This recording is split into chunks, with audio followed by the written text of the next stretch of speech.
মা ছটফট ছটফট শুরু করে দিছে, আমার সন্তান কই। স্বামীকে ডাক দিয়া বলে, স্বামী আপনি কেন সন্তানটাকে ঘর থেকে বের করে দিলেন?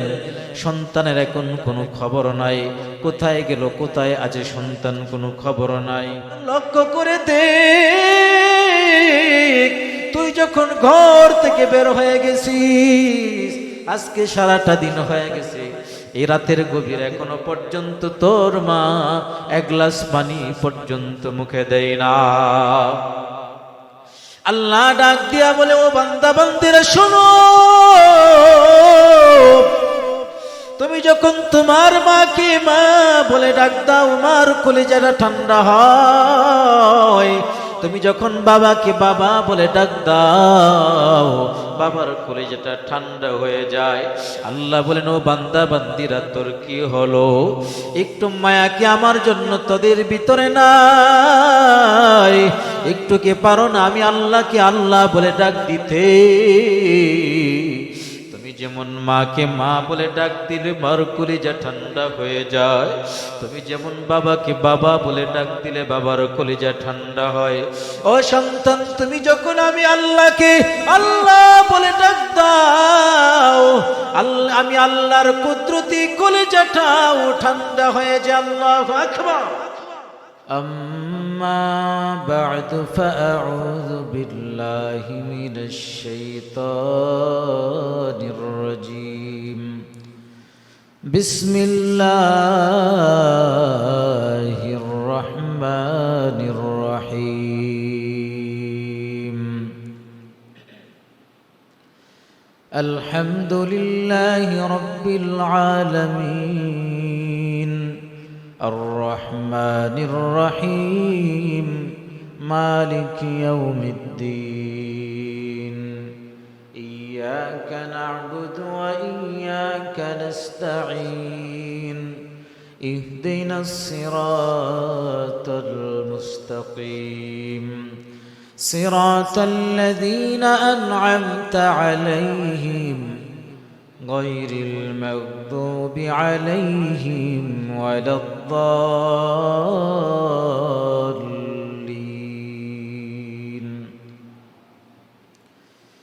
وقال تعالى في شان حبيبي: إن الله وملائكته يصلون على النبي يا أيها الذين آمنوا صلوا عليه وسلموا تسليما. بلغ العلا بكماله كشف الدجى بجماله حسنت جميع خصاله. صلوا عليه وآله. الہی بنا لو مجھے غبار مدینہ، الہی دکھا دے ہمیں روضہ مدینہ. بلغ العلا بکمالہ كشف الدجى بجماله حسنت جميع خصاله. صلوا عليه وآله.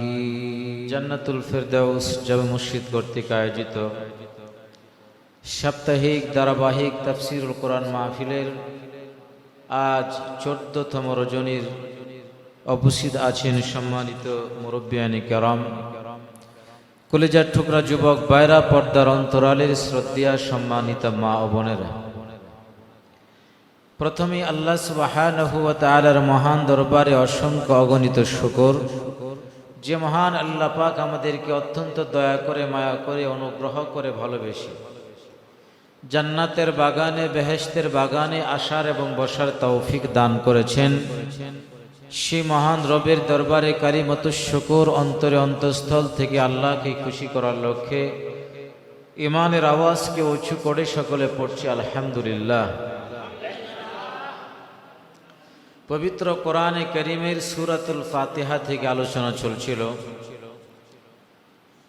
গত সপ্তাহে সূরাতুল ফাতিহার ৪র্থ নম্বর আয়াতে কারীমা ইয়্যাকা না'বুদু ওয়া ইয়্যাকা নাস্তাঈন থেকে আলোচনা চলছিল। ইয়্যাকা না'বুদু ওয়া ইয়্যাকা নাস্তাঈন এর অর্থ হলো আমরা আল্লাহরই ইবাদত করি, আল্লাহর কাছে সাহায্য প্রার্থনা করি। আমরা ইবাদত করি কার? সাহায্য চাই কার কাছে? আল্লাহর কাছে আমরা সাহায্য চাই। আল্লাহ ছাড়া কারো কাছে সাহায্য চাইলে সাহায্য পাওয়া যায় না। দুনিয়াতে মানুষেরা একবার দুইবার তিনবার চাইলে পরে বিরক্ত হয়, কিন্তু আল্লাহ পাক রব্বুল আলামিন চাইলে বিরক্ত হন না, বরং আল্লাহর কাছে চাইলে আল্লাহ বান্দা বান্দীদের প্রতি খুশি হয়ে যায়। সুবহানাল্লাহ। আল্লাহ পাক রব্বুল আলামিন বলেন, ওয়া ইযা সাআলাকা ইবাদি আন্নী ফাইন্নী করিব। আল্লাহ পাক রব্বুল আলামিন বলেন, যখন আমার বান্দা বান্দির আমার কাছে চায়, আমি আল্লাহ পাক রব্বুল আলামিন তাদের কাছেই থাকি। যখন আমার কাছে প্রার্থনা করে, আমার কাছে চায়, উদউনি আস্তাজিব লাকুম, আল্লাহ পাক রব্বুল আলামিন বলেন, তোমরা আমার কাছে বলো, আমি আল্লাহ তোমাদের সকল চাওয়া পাওয়াগুলো পূর্ণ করে দিব। আল্লাহর কাছে সাহায্য চাইলে আল্লাহ পাক রব্বুল আলামিন সাহায্য করেন। বিপদ মুসিবতে যখন আমরা পড়ে যাই, পৃথিবীর সবাই থেকে যদি আমি বিচ্ছিন্ন হয়ে যাই, কেউ যদি আমাকে আশ্রয় না দেয়, সবাই যদি আমাকে দূর দূর করে তাড়িয়ে দেয়, একজন আমাকে তাড়িয়ে দিবেন না, বলেন তো তিনি কে? আল্লাহ পাক রব্বুল আলামিন কাউকে তাড়ায়া দেন না, বরং মায়া করে দয়া করে আমাদেরকে আল্লাহ পাক বানাইলেন। আল্লাহর দয়া কেমন, আল্লাহর মায়া কেমন! আল্লাহর দয়া দুনিয়ার মার চাইতেও বেশি, দুনিয়ার বাবার চাইতেও বেশি। সন্তান যদি বিপদে পড়ে যায়, মা পেরেশান হয়ে যায়, বাবা টেনশনে পড়ে যায়, চোখের পানিতে অশ্রুগুলো সিক্ত হয়ে যায়, আল্লাহর দরবারে মা ফরিয়াদ করে, আল্লাহ আমার সন্তানটাকে তুমি বাঁচাও। সন্তান যখন বিপদে পড়ে, মার চোখের মধ্যে ঘুম থাকে না, মা টেনশন পেরেশানিতে মা প্রেসার বেড়ে যায়, অসুস্থ হয়ে যায়। দুনিয়ার ভিতরে একটা মা, একটা বাবা সন্তানকে কেমন ভালোবাসে, সন্তানকে কেমন মহব্বত করে। অনেক সময় দেখা যায় সন্তানের প্রতি বিরক্ত হইয়া বাবা সন্তানকে ঘর থেকে বের করে দেয়। ও সন্তান, যা যা, আমার ঘরে তোর জায়গা না, আমার ঘর থেকে তুই বের হয়ে যা। সন্তানটা ঘর থেকে বের হয়ে যায়, সন্তান মনে মনে ইচ্ছা করে এই ঘরে আর ঢুকবো না। বিভিন্ন জায়গায় সন্তান যায়, কিন্তু মার মতন বাবার মতন তো কোথাও পায় না। সন্ধ্যা যখন হয়ে যায়, বাবা এত রাগ এত রাগ, আবার তাকায় দেখায় দেখে সন্তান চলে আসে। এই দিক থেকে জনম দুঃখিনী মা কিন্তু সহ্য করতে পারে না। রাতের 10টা বেজে গেছে, 11টা বেজে গেছে, সন্তানের কোনো খবরও নাই। মা ছটফট ছটফট শুরু করে দিছে, আমার সন্তান কই? স্বামীকে ডাক দিয়া বলে, স্বামী আপনি কেন সন্তানটাকে ঘর থেকে বের করে দিলেন? সন্তানের এখন কোনো খবর নাই, কোথায় গেল কোথায় আছে সন্তান কোনো খবর নাই। বাবার মনটা শক্ত, এখনো পর্যন্ত সন্তানের প্রতি রাগ, কিন্তু মা তো সহ্য করতে পারে না। সন্তানটা রাতের বেলায় বিভিন্ন জায়গায় গেছে, ঘোরাঘুরি করে আবার দরজার সামনে এসে সন্তানটা দরজার সামনে শুয়ে পড়েছে। মা রাতের বেলায়, মার তো চোখে ঘুম নাই। মা এবার সন্তানকে দেখে দরজার সামনে সন্তান বসা। বাবা বলে, ব্যাপারে কি, তুই কেন আসলে রে? ও সন্তান, তোর আমি ঘর থেকে বের করে দিছি, তুই কেন ঘরের ভিতরে থাকলি? ডাক দিয়ে বলি, মা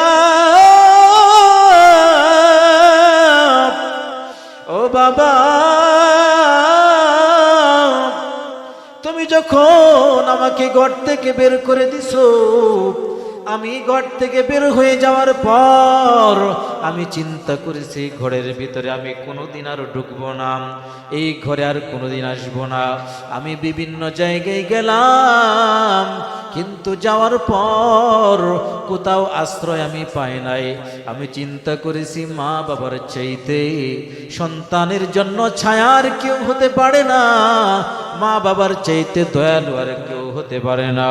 ও বাবা, তুমি যদি আমাকে ঘরের ভিতরে জায়গা নাও দাও, আমাকে মারো আর যাই করো, আমি তোমার দরজা ছাড়বো না গো বাবা, আমি তোমার দরজা ছাড়বো না। বাবা চোখের পানিগুলো ছেড়ে দিয়া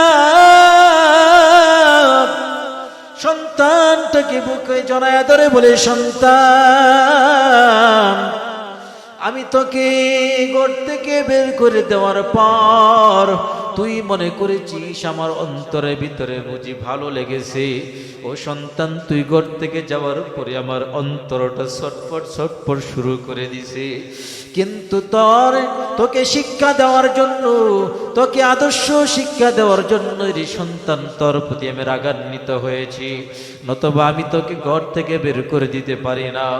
ও সন্তান, লক্ষ্য করে দেখ, তুই যখন ঘর থেকে বের হয়ে গেছিস, আজকে সারাটা দিন হয়ে গেছে, এই রাতের গভীর এখনো পর্যন্ত তোর মা এক গ্লাস পানি পর্যন্ত মুখে দেয় না। আল্লাহ ডাক দিয়া বলে, ও বান্দা বান্দিরা শোনো, তুমি যখন তোমার মাকে মা বলে ডাক দাও, মার কলিজাটা ঠান্ডা হয়। তুমি যখন বাবাকে বাবা বলে ডাক দাও, বাবার কলিজাটা ঠান্ডা হয়ে যায়। আল্লাহ বলেন, ও বান্দা বান্দিরা, তোর কি হলো? একটু মায়া কি আমার জন্য তোদের ভিতরে নাই? একটু কি পারো না আমি আল্লাহকে আল্লাহ বলে ডাক দিতে?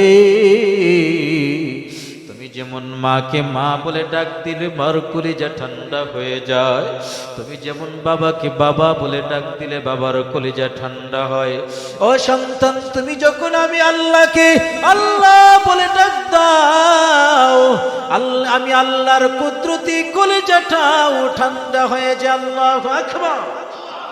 আল্লাহ পাক রব্বুল আলামিন তখন বলতে থাকে, ও বান্দা, আমার বান্দিরা, চাও কি লাগবে আমার কাছে বলো, আমার কাছে চাও, আমি আল্লাহ তোমাদের চাওয়া পাওয়াগুলো পূর্ণ করে দেব। অনেক সময় দেখা যায় মাসুম বাচ্চা, ছোট বাচ্চা, অনেক সময় বাচ্চাকে কাঁদানোর জন্য, অনেক সময় বাচ্চাকে একটা চিমটি কাটা হয়, বাচ্চাকে একটা ধমক দেওয়া হয়। বাচ্চাকে ধমক দিছে, চিমটি দিছে, বাচ্চা কান্না শুরু করে দিছে। এবার বাবা বলে, কান্না থাম। সন্তান কান্না থামে না, বলে, তোরে 5 টাকা দিমু, কান্না থাম। কান্না থামে না। 10 টাকা দিমু, কান্না থামে না। 50 টাকা দিমু, কান্না থামে না। 100 টাকা দিমু, কই কান্না তো থামে না। 500 টাকার নোট দেখাই, কিন্তু সন্তানের কান্না থামে না। এবার বাবা ডাক দেয়া বলে, রে সন্তান, তুই আমার কাছে যা চাইবে আমি তাই দিব, এরপরও তুই কান্না করিস না, তোর কান্না আমার সহ্য হয় না। ঠিক আল্লাহ পাক রব্বুল আলামিন মাঝে মাঝে তার বান্দা বান্দীদেরকে বিপদ দেন, মুসিবত দেন, টেনশন দেন, পেরেশানি দেন। কেন? আল্লাহ পাক রব্বুল আলামিন কাছে নিতে চান। যখন বান্দা বান্দিরা টেনশনে পড়ে যায়, যখন বান্দা বান্দিরা বিপদে পড়ে যায়, দুই ফোঁটা চোখের পানি ছেড়ে দিয়ে আল্লাহর কাছে কান্দে, আল্লাহ তুমি যদি আমাকে বিপদ থেকে না বাঁচাও, কে আমাকে বিপদ থেকে উদ্ধার করবে? যখন চোখের পানিগুলো ছেড়ে ছেড়ে কান্না শুরু করে দেয়, আল্লাহ পাক রব্বুল আলামিন বলেন, বান্দা বান্দিরা যখন কান্না শুরু করে দেয়, তখন আল্লাহ বলতে থাকে, ও আমার বান্দা বান্দিরা আমার কাছে চাও, কি চাইবা? আজকে তোমরা আমার কাছে যা চাইবা, তোমাদের চাওয়া পাওয়াগুলো আমি আল্লাহ পূর্ণ করে দেব। আমার ভাইয়ারা, এই জন্য যা কিছুর প্রয়োজন আল্লাহ পাক রব্বুল আলামিনের কাছে আমরা চাইব। কঠিন বিপদের মধ্যে পড়ে গেছি, আল্লাহর কাছে আমরা সাহায্য চাইব। এই দুনিয়ার বিপদ কিছুই না, কারণ এই দুনিয়া মুমিনদের জন্য তো এই দুনিয়াটা কোন আরাম আয়েশের জায়গা না। মুমিনদের জন্য এই দুনিয়াটা হলো জেলখানা। আর দুনিয়া মাজরাতুল আখিরা, পরকালের জন্য এই দুনিয়াটা হলো জেলখানায়। এবার বলেন তো, জেলখানার ভিতরে যা মন চাই তা করা যায়? জেলখানার ভিতরে যা মন চাই তা খাওয়া যায়? জেলখানার ভিতরে যা মন চাই তা কি পড়া যায়? জেলখানার ভিতরে কোনো স্বাধীনতা নাই। মুমিনদের জন্য দুনিয়াটা যেহেতু জেলখানা, সুতরাং মুমিনরা দুনিয়াতে স্বাধীনভাবে চলতে পারবে না। মুমিনরা আল্লাহ পাক রব্বুল আলামিন বলে দিয়েছেন কিভাবে চলতে হবে। এইভাবেই যদি মুমিনরা চলে, তাহলে কামিয়াব অর্জন করতে পারবে। কারণ এই দুনিয়াতে আল্লাহ পাক এমন কোন নবী নাই যে নবীকে আল্লাহ বিপদ দেন নাই।